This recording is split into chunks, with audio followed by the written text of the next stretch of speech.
来，乡亲啊，继续要来看是这个文化部加码1份600块的纸本的艺放券，总计有250万人登记，中昼来抽考啊，结果出来了。这个生日的日期是初4、初6、初9、11、16、18、20、30。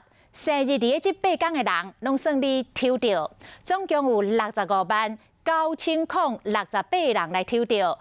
比本地预定的60万份，超出将近6万人。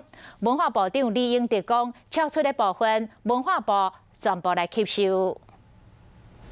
这本艺放券今日只是由文化部的部长李英德来留考啊，以生日的日期为主，留出来号码包括有9号、11号、18号、20号、30号，啊，其他日期陆续已经开出来啊。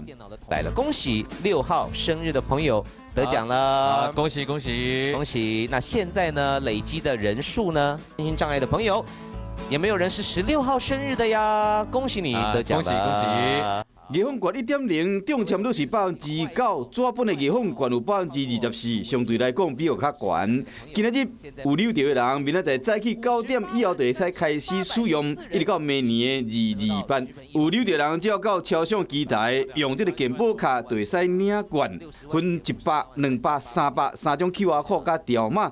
民众伫基本消费时，只要和这个生意人扫这个条码，就会使使用啊。